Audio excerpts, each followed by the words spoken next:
Jews don't get to decide if they're Jews. Not that I care. There are no Jews in Japan, after all. But our racial laws are now aligned with the Reich, so it's not just you who should be exterminated, but also your sister Laura and her children too. I'm Frank Spotnitz. I wrote and executive produced The Man in the High Castle. I'm Rupert Evans. I play Frank Frink, one of the characters in Man in the High Castle. I work in a gun factory. Yeah. Was this show specifically designed to put the actors through the ringer? I'm thinking of you specifically. Especially his character. Do you know what? It's funny. About 3/4 of the way through, I remember the assistant director said, "You've got the toughest one on this season." I was like, you know what? I was naked. Yeah, I got beaten up more than anybody else. I got a tough deal on this one. Yes, you did. Yeah, Rufus just yeah, he gets to go have breakfast. Waltzed around exactly. in a Nazi costume, looking very suave, and there we go.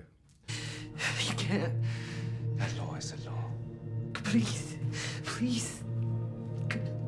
I'm begging you, please. Please. I could overlook this if you cooperate fully. Yeah. All right. What is it you want?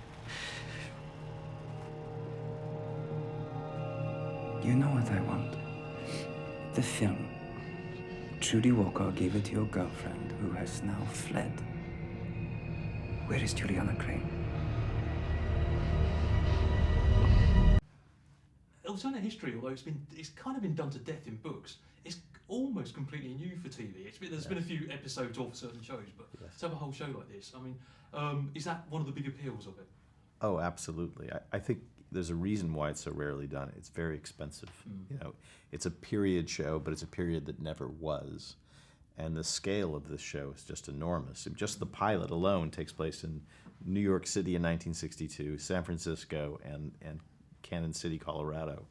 So it's expensive and it's dangerous. You know, creatively it's dangerous. It could really offend people if you're not careful.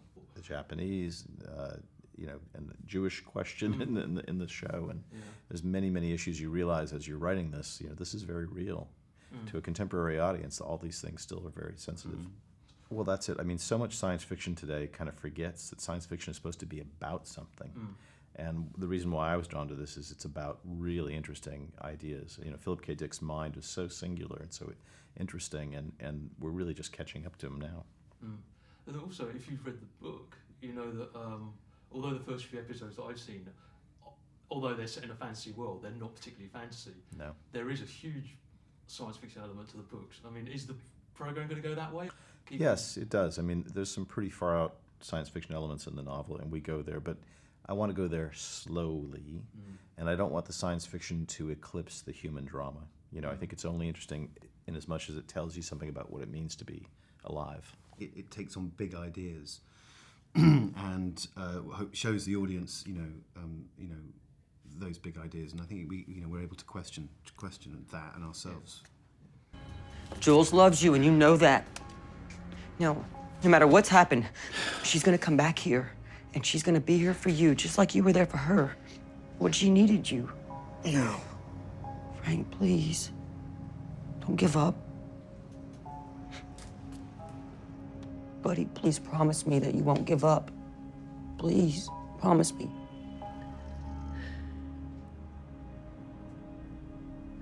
All right. I'll get rid of the gun. I don't know where I was gonna find bullets for it anyway. Okay, good. Why don't you give it to me? I'll do it. No. I'll take care of it. Yeah, promise. Okay. Because we're dealing with 1962, but it's not, the real 1962. It's our 1962. And the world in which these characters are living in, there's a sense that they are trying to survive day to day. And I think that's, Audrey was very hot on trying to sort of emulate that through the clothing. So there's a sense of, there isn't a strong sense of fashion necessarily. There's a sense of things that will be kind of rugged enough to sort of survive the day. The book would lend itself, I felt, because it was originally envisaged as a miniseries, wasn't it? Yes. Miniseries.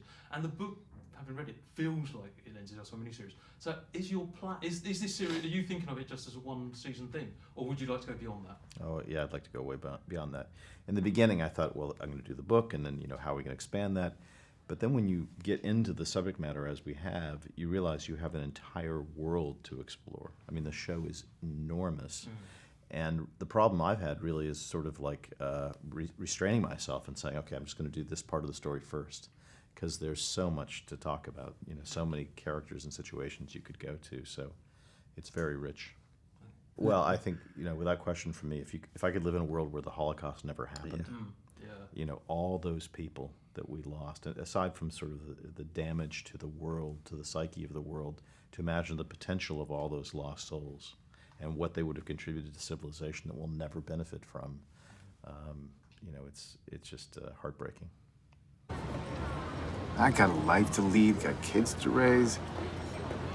There's Hitler, Nazis. I mean, I don't care how it looks. They won't last. One thing I realize about my people, we got a different sense of time. These may be dark years, but we'll survive. We always do. Just gotta find something to hold on to. Faith, you mean? Yeah, faith. I don't have any of that. Well, what about art? You're supposed to be an artist. Why are you making fake guns? No one wants to buy my art. So do it for yourself. Beauty is important, Frank. It gives us hope. I don't know. I don't know where it get me. Yeah, right. You don't need anybody to keep it down, because you got your own little inner fascist right there, telling you what you can and cannot do. That's how you let them win.